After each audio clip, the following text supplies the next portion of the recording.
You need to know this. Ronald Reagan and Franklin Roosevelt are often quoted as saying the best welfare program is a job, and they were right. That's why we need to do what FDR did in the 1930s. We need to create a new Works Progress Administration and make our government the employer of last resort. Right now, Republicans in the Senate are blocking every attempt to extend unemployment benefits. Yesterday, conservative opposition killed two separate bills to extend benefits, leaving approximately 1.3 million out-of-work Americans without a way to make ends meet for the third straight week. Republican refusal to extend unemployment insurance is nothing short of a crime. The economy just isn't good enough yet for people to reliably find work. And although the unemployment rate has now dipped down to 6.7%, the lowest it's been since President Obama took office, the amount or the number of people actually working and actively looking for work is shrinking. This is a scary number. Workforce participation is now at a 36-year low, 62.8%. And a lot of economists say that this is the main reason the unemployment rate has dropped, is because people are just giving up. There's no jobs out there. So why bang your head against the wall? And the reason why is simple. The demand for jobs outpaces the supply. Well, actually, there's other reasons that are pretty simple, too. You know, we have an insane trade policy and an insane tax policy, which favor the wealthy over the middle class and ship our jobs overseas and cause us to buy products from overseas. And so we don't make things here anymore.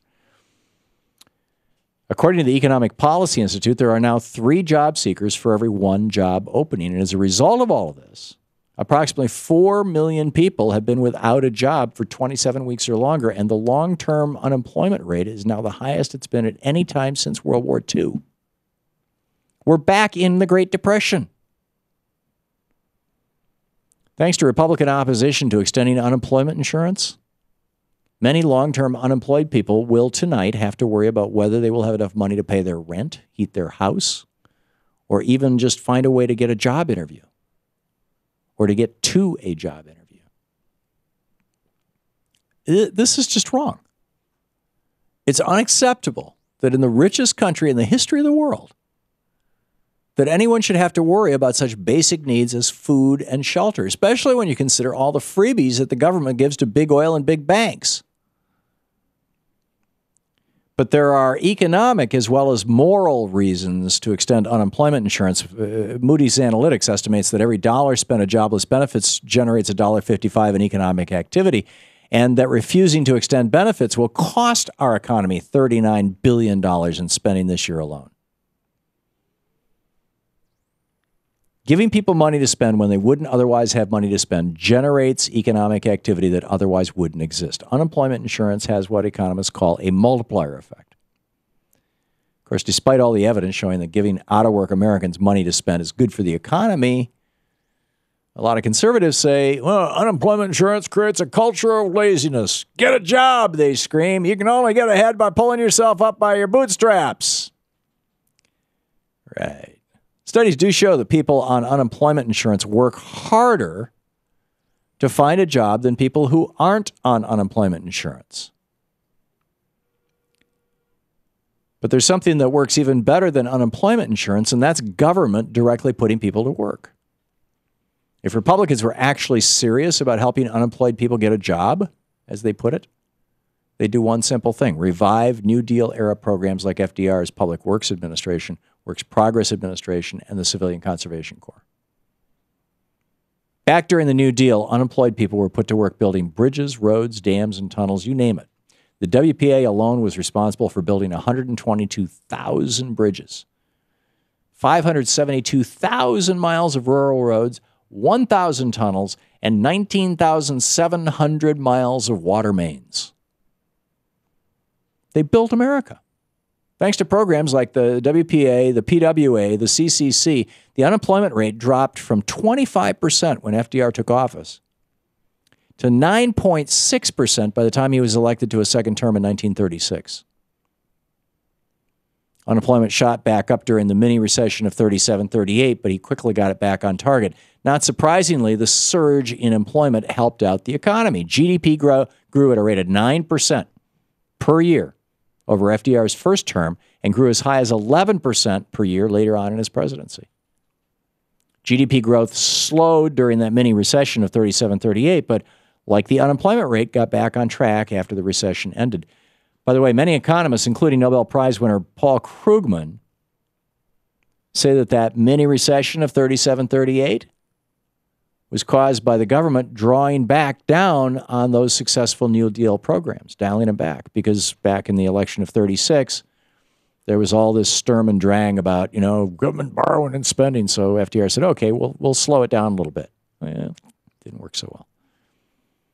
Of course, as many conservatives argue, the real thing that brought the U.S. out of the Great Depression was World War II. But what was World War II if not the biggest government spending program ever? I mean, right now, our country is still mired in the aftershocks of the worst economic downturn since the Great Depression. Although unemployment is nowhere near as high as it was right after Wall Street crashed the economy, that number is deceptive. Many people have just given up finding a job because there aren't jobs out there. And without unemployment insurance, millions of people are now living on the edge of total poverty. Congress needs to extend unemployment insurance, but it should go even farther than that. And listen to what FDR and Reagan said about welfare. The best welfare program actually is a job. And that's why Congress needs to revive the New Deal programs that worked so well for FDR 80 years ago. I mean, capitalism has always been, always will be, whether it was in Sumeria 7,000 years ago, in Rome 2,000 years ago, or today, it's a cyclical economic system. Boom and bust cycles happen. They're inevitable.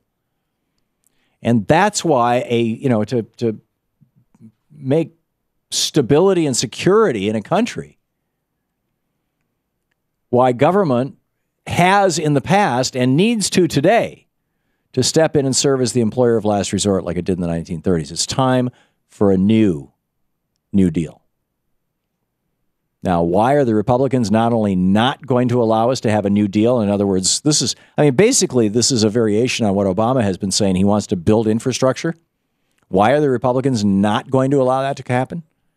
It's the same reason that the Republicans are not going to allow any kind of stimulus.